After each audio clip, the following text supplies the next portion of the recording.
turn this down. Hello, everyone, and welcome to Tabor Talk. I have the Giant game on. They're losing, of course, to Miami 7-0. They're terrible.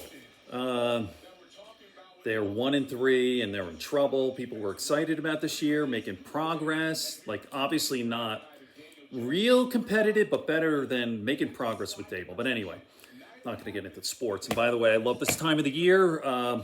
Baseball playoffs, watched every game. Very, very exciting. Really don't have a rooting interest once my Yankees are out.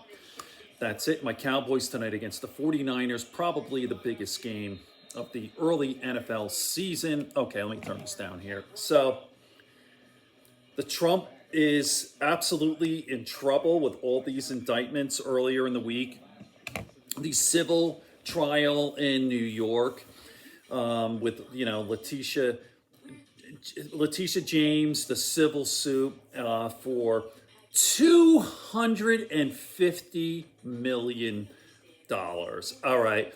I thought it was hilarious that he showed up in the blue suit and afterwards he said all this crazy, wild shit. And the judge issued a gag order. That is hilarious. You know how pathetic Trump is? Like, he's as meek as a mouse, and he's all like a little man boy. And the judge and Letitia James staring him down. He is such a P word. He really is. And then the second the court's out, he looks for cameras, and then he starts spewing crazy shit. He is a pathetic loser. Big L. Big loser. I'm not going to repeat myself why the appeal of this fucking pathetic guy. He's the worst human being I've ever seen him. Like a public figure. Like, he's got nothing going for him. He's uneducated. He's stupid.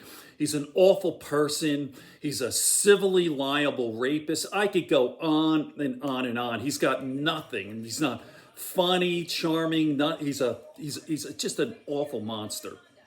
But anyway, the really exciting stuff is Trump doesn't have the money.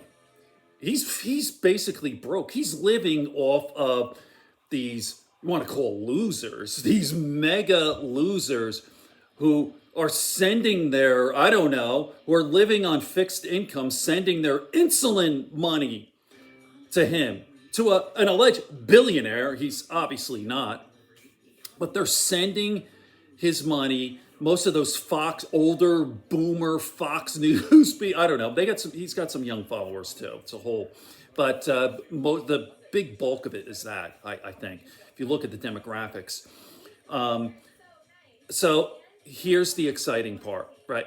Let me turn this completely down. Is that there's a possibility that they're going to seize his assets and seize Mar-a-Lago. Could you imagine that?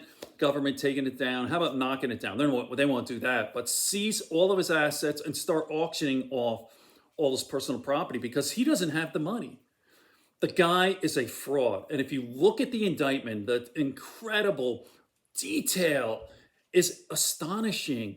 So in a nutshell, basically, to get loans and basically build his brand, he was overstating the value of his real estate. Like, it's so funny that so he would overstate his value on his real estate for loans and all that. I'm not really a business guy, but whatever. And then for tax purposes, he would understate it, right? So I think Mar-a-Lago, for tax purposes, it was stated from the Trump organization, $18 million, okay? It's probably worth more than that, but for taxes, whatever. Then he says it's worth over $1 billion, like $1 billion. That's absolutely false. It's ridiculous. Everything he does is bullshit. It's probably, and this is being charitable, probably maybe $100 million for that piece of shit, that gaudy, disgusting place. So here you go again, the fraud. You read the indictment, absolutely everything he's done has been bullshit, has been fraudulent.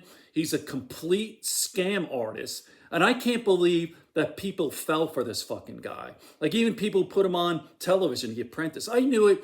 I didn't know all the details, but I didn't like the guy. I knew this guy was fucking full of shit.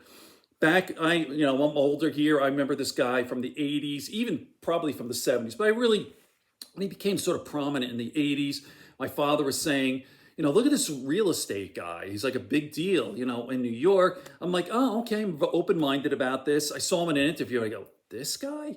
Like, I was very unimpressed. I'm like, oh, so what? Maybe it was a bad day, whatever. Nope, not the deal. He's a dumb guy. He's just this gaudy, disgusting fucking loser. That's really what he is, So, all right, I noticed that I hadn't done a video in like 7 days. I'm going to go into more detail tomorrow, going through the whole indictment. All right. And by the way, we're having not to get personal, but we're having our house stained. So I was having some difficulty doing these videos. All right, everyone, good friends, good books, and a sleepy conscience. Peace, love, and understanding here on Tabor Talk. And I'm just going to show you this here from a Republican basically saying, holy shit, here's a Republican telling Kristen Weller, is that her name? Yeah, Kristen Weller, that he loves American democracy too much to sit out the election, and he'd vote for President Trump even if he was dead. There you go. Good friends, good books, and a sleepy conscience. Peace, love, and understanding here on Tabor Talk.